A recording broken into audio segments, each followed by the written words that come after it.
What's going on, everyone? My name is Jake. This is where I talk wrestling, and today we're here to talk about quite a worrying trend going on in WWE recently. Now, I'm recording this on Tuesday, the 7th of July.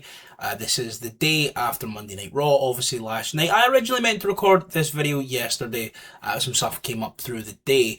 And admittedly, whilst they are two different topics, two distinct topics, they kind of tie in to each other. So let me just kick the video off and start by talking about the first thing I was going to talk about, which is, of course, the release or I guess the finishing up of the run of Sheamus in WWE. Because reports came out on Sunday night pretty much that Sheamus had rejected a contract extension or a contract restructuring, and as such was no longer going to be with the company once his current contract expired. And I figured, okay, maybe that means you got a couple more months out of him on TV, maybe give him a big send-off, something along those lines.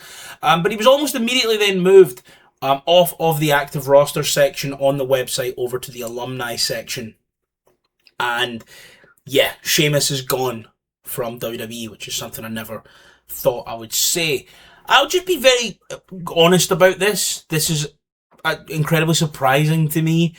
I assumed he would be a WWE lifer. I thought if there was ever a time he was going to leave, it would have been around about the time of his last contract, when he would have been around about 44, 45. He's 48 now. He can still go. He's still an absolute machine in the ring. He's still an absolute well of charisma. He still looks incredible. He still moves incredibly. He still wrestles like a fucking beast. Like, I love him. I've always loved him. Maybe not always loved him. When I was 9 and he beat Cena, there was beef. But, you know, from when I properly got into wrestling a little bit later, when I was watching as a teenager, kind of in and out, when he was, King Sheamus and in and around that mid-card scene, and then even when he had the fucking stuff in his beard, and then into the bar, and the run with Claudio in WWE, or with Cesaro in WWE, and then his recent run, the last few years, he's really probably the most underrated heavyweight of the 2010s and 2020s, and like one of the best heavyweights of the past 20 years, in my opinion. I adore him. I wish him nothing but success in wherever he ends up. Selfishly, I would like to see him in AEW, even if it's only for a small run. I don't think he's going to, I think the Shelton Benjamin spot is kind of perfect for him there. Go there, make your money, be on TV, have matches that we know you can have, wrestle Brody King, wrestle Speedball, wrestle Mark Davis, wrestle Kyle Fletcher, wrestle Kevin Knight, wrestle Claudio again. Join the Death Riders if you want. Fucking tear up the tag division with Claudio and the Death Riders. Throw Ospreay around on his neck. All of these people that you could have these great matches with. Also think it'd be an incredible fit in Japan, especially with G1 season. Maybe next year, throw him in the G1. See what we can do. But again, he's 48. If he wants to hang it up and call it a career, then what a fucking career it's been. But I don't think he will.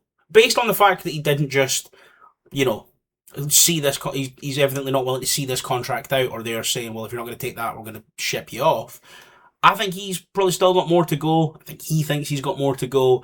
And right off rip, nothing but the best to him and wherever he goes next. And this is a topic I did make a video about around at the time the New Day left. That's just because I didn't really have the time. I was busy. Life was in the way. It is what it is. It happens. But all of the reports that came out around that were simple. They offered the New Day a pay cut. They said to the New Day, hey, we want to restructure your deal. We want you to take less money. And the New Day said, we are not going to do that. We signed these contracts for this amount of money. Those contracts are still valid. Those contracts are still in progress. We don't want to do that. And TKO said, okay, do you want to leave? And they said, if you're not going to pay us what we're worth, we will leave. Because we are, let's be real, at worst, the third greatest tag team of all time. And now with Sheamus, one of the most legendary wrestlers that they have had, let's be real, first ballot Hall of Famer. Definitely one of the most important wrestlers over the past 10 years. A defining figure in this transitional era of WWE into the kind of tail end of Vince into this time now, a real genuine bona fide legend of the company, one of the best European exports or European imports that we have ever had, is again being, forced out the door. Now, I saw a report on, I think it was Cultaholic's Instagram or their Twitter, that basically said TKO aren't willing to pay older talent. They don't see the value in older talent, which is bullshit. Because Sheamus is the same age as CM Punk.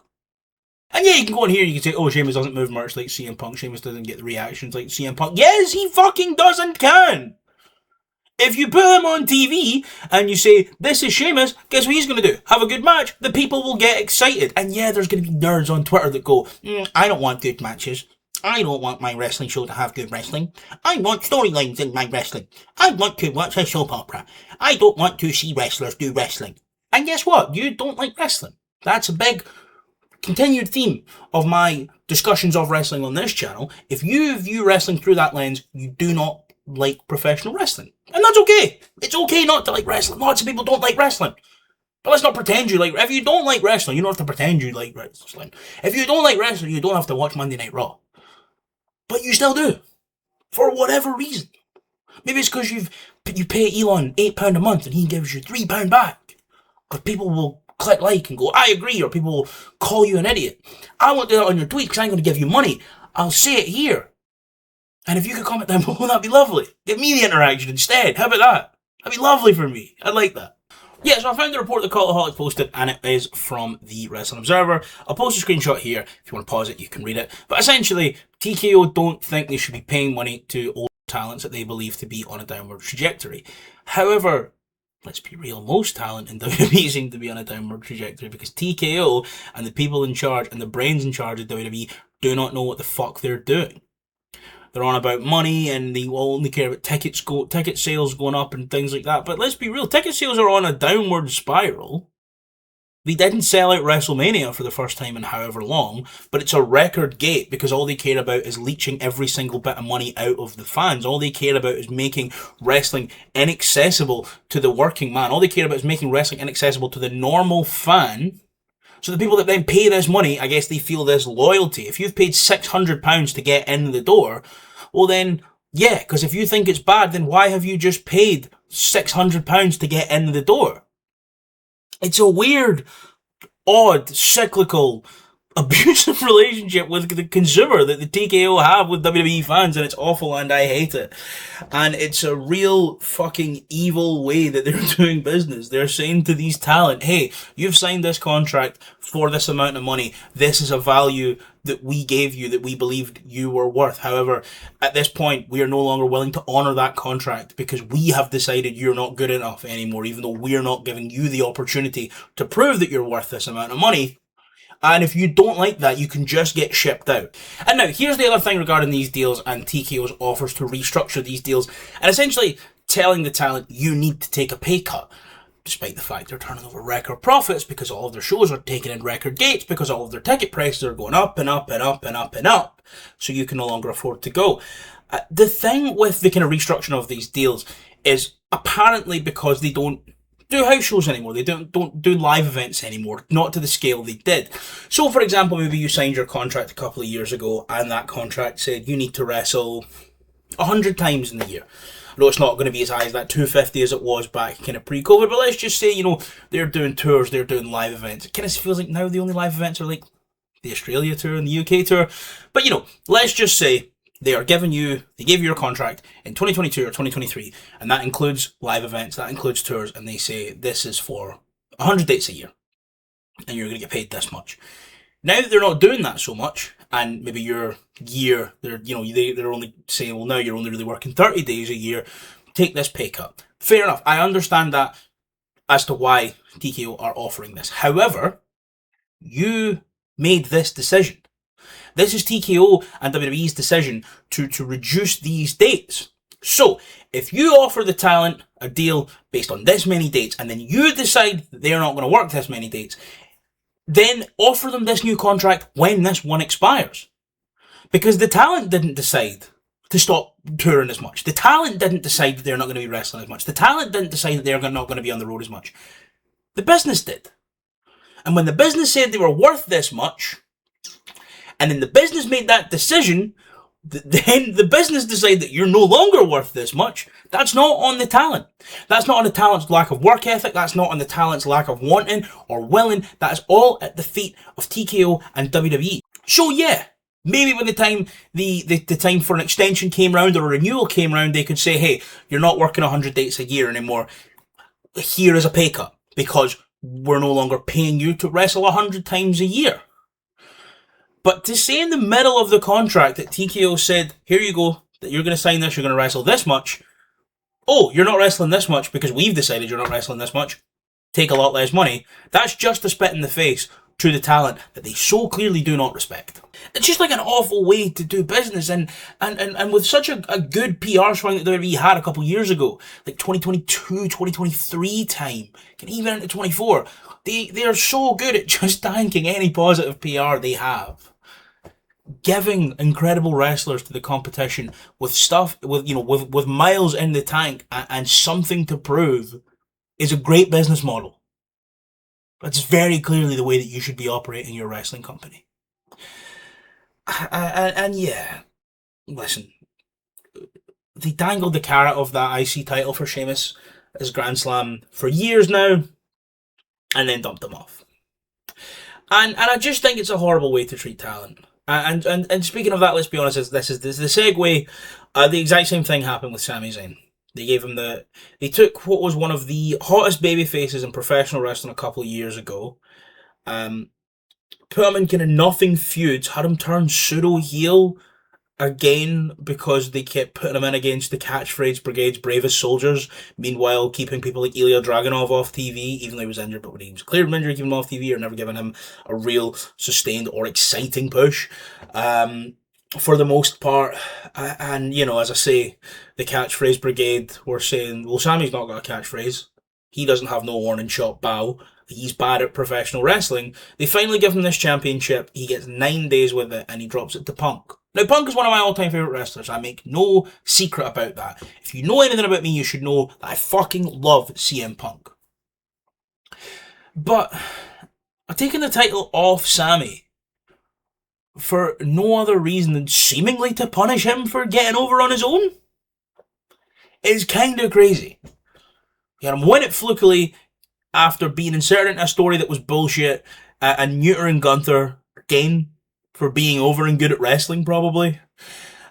Just to flip-flop the title onto a returning Punk so they can do Punk and Cody at SummerSlam when you could have just had Cody win flukily. But then what does that do with Sammy? Because you put him in this position that there's no win.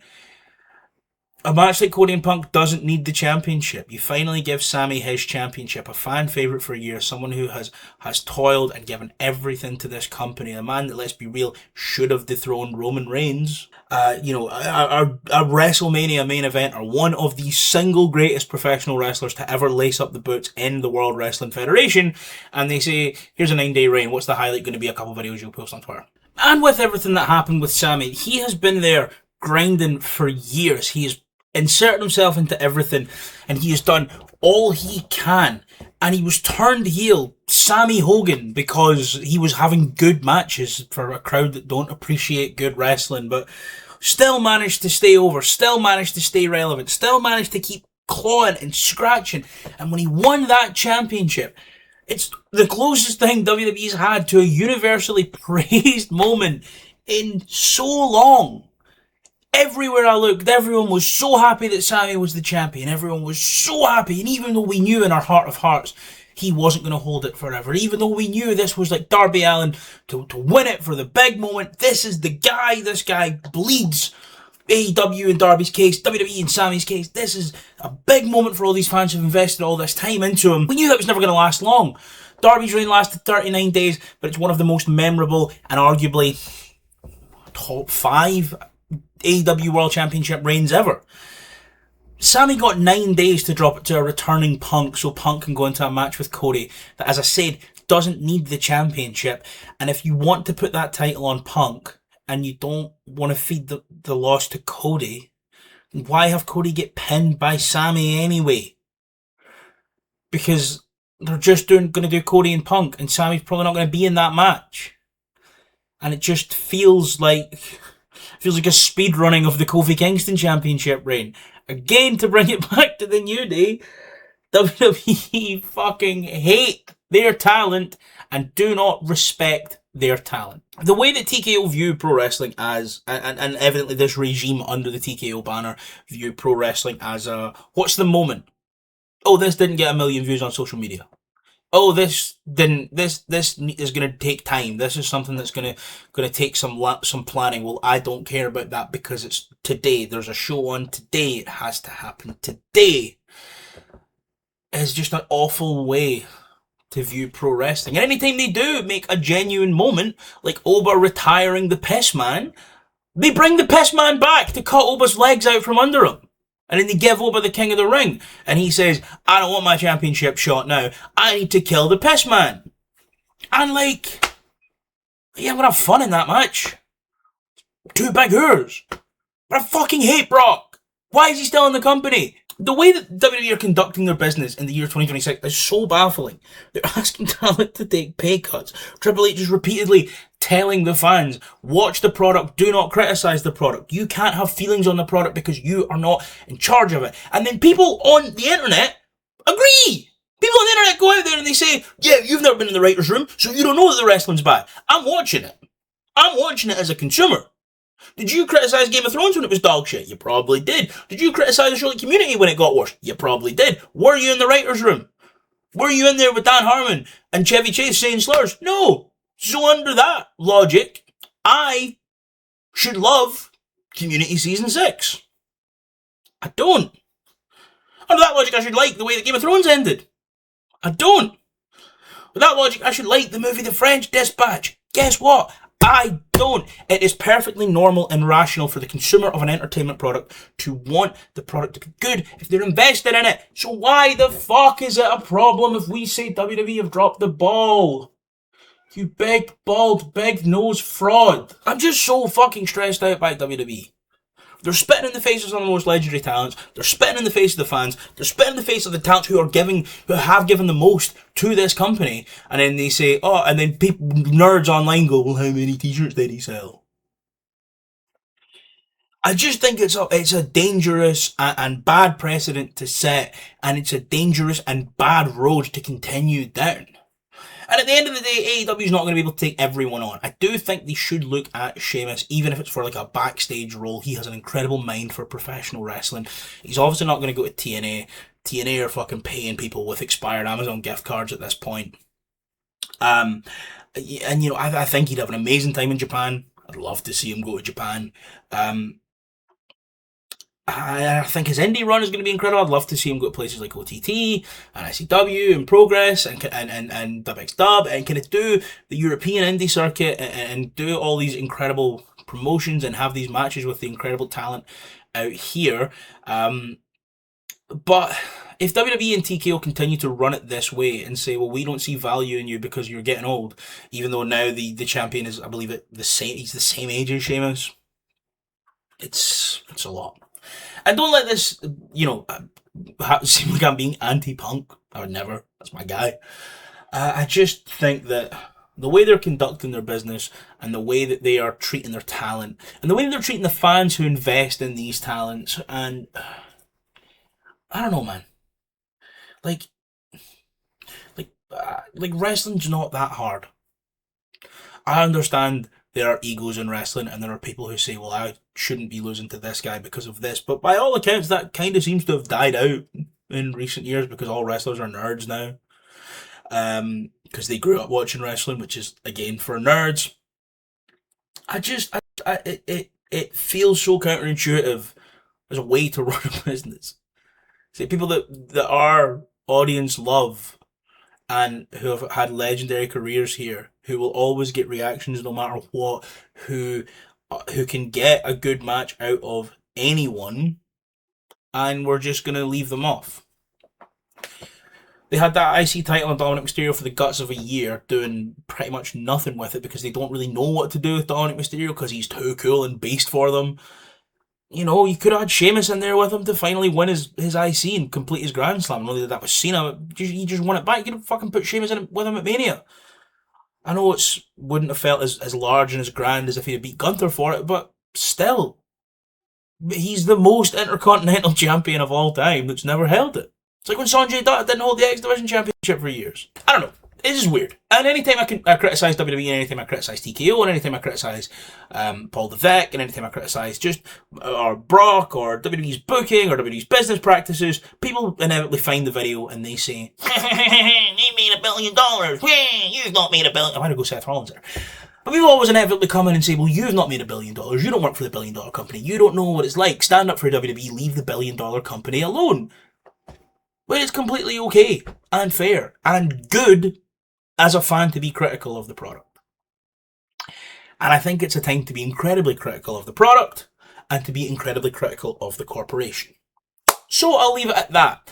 As always, thank you so much for watching. Let me know your thoughts on all of this down below. I really do want to hear, I really do want to engage, I really want to see what everyone's thinking about this. You know, where do you think this ends? Because at the end of the day, we've still never had a WWE champion who was born in the 90s, but they're calling all of the older talent. But the wrestlers who are younger are never given a fucking chance to succeed. So let me know your thoughts on everything that I have discussed down below. As always, don't forget to like, share, and subscribe. Tell all your friends the handsome man on YouTube with very good wrestling opinions. As always, guys, my name is Jake. This is where I talk wrestling. Thanks for watching, and I'll see you next time.